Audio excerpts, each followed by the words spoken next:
everyday heroes. Saving lives for 6 decades. An 81-year-old man who made it his life's work to give blood has just made his last donation, ending a 60-year run that helped save millions of little lives.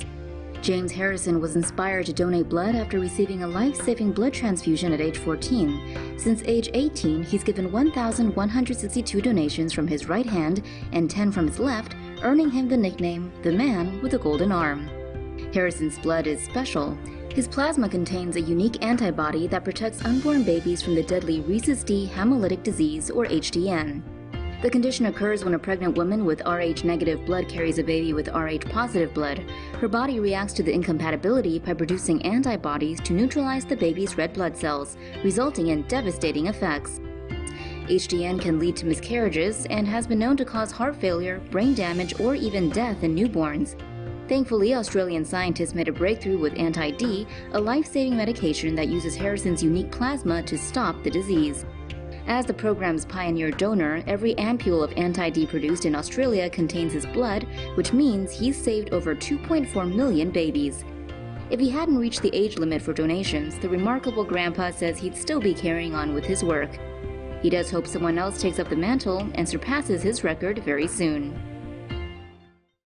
There is still good left in humanity.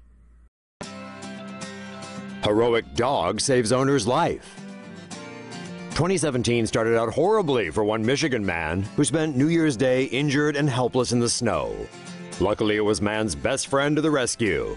At 10:30 p.m. on December 31st, Bob ran out to get another log for his fire when he slipped and fell on the ice, breaking his neck.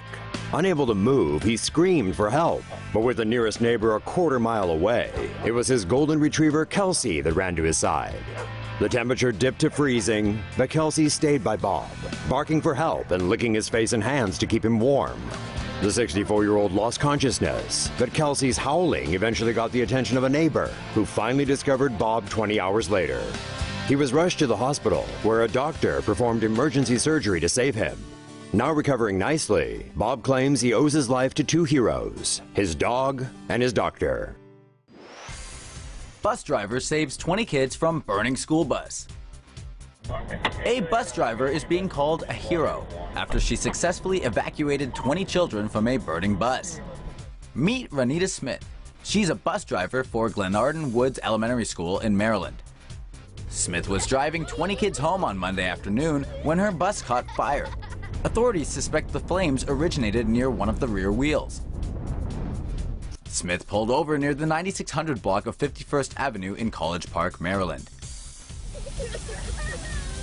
The mother of 2 channeled her supermom instincts and one by one evacuated all 20 kids, taking extra care to double-check the bus.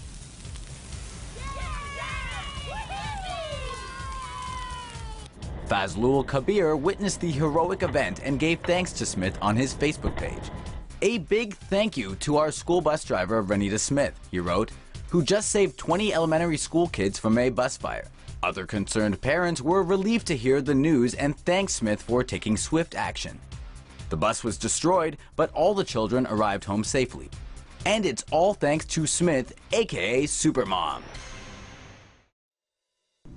Lucky to be alive. A newborn baby boy will live to see his first Christmas, and it's all thanks to the Good Samaritan who saved his life. The hero traffic worker had been working in Rio de Janeiro and was on his way to a bathroom when he spotted something in a grassy area. To his surprise, a baby boy was lying in the long grass with his umbilical cord still attached. He quickly called for help and wrapped the newborn in his vest. Police officers soon arrived and took the baby to the hospital. Doctors say the boy is doing well and was born just days shy of the standard 40 weeks. Police are currently conducting an investigation to identify the child's parents and find whoever left him on the side of the road. The area he had been left in is one of the poorest parts of Rio, and it's believed he was abandoned shortly before he was found. Russian zookeeper mauled by tiger. Visitors at a Russian zoo saved a woman from a horrific death by tiger mauling, and it's all thanks to their quick thinking. Someone had left the 16-year-old Siberian tiger's cage open, so when the zookeeper wandered into the enclosure to deliver food, the animal pounced. The terrified zookeeper was pinned helplessly on the ground as the big cat clawed and gnawed at her. Onlookers began throwing rocks at the animal, but only made it angrier. It wasn't until some visitors hurled a table and chairs into the enclosure that the tiger got distracted, which allowed the zookeeper to flee to safety. The 44-year-old zookeeper was immediately taken to the hospital and is currently recovering from her wounds. The tiger was later shot with a sedative and taken back to its cage. Zoo staff say the animal has no history of being aggressive towards humans and will not be put down. They're also blaming the attack on the zookeeper, claiming that the gruesome incident happened because she violated safety protocol.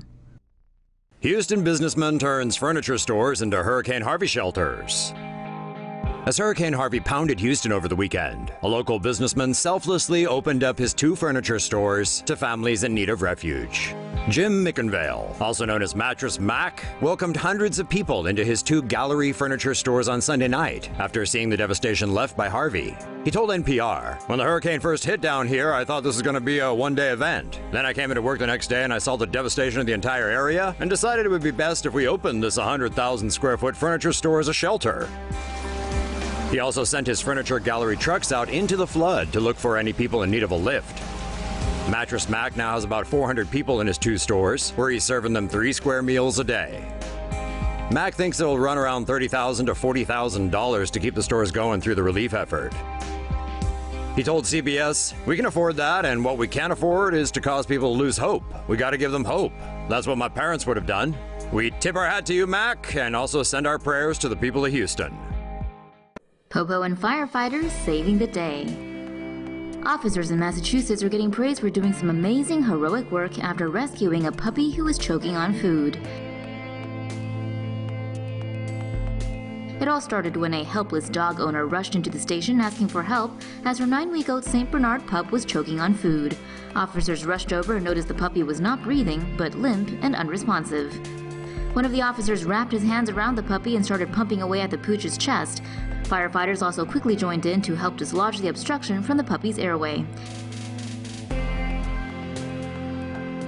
The lucky pooch was revived and later left with his owners, who made sure it was sent to the vet for necessary treatment.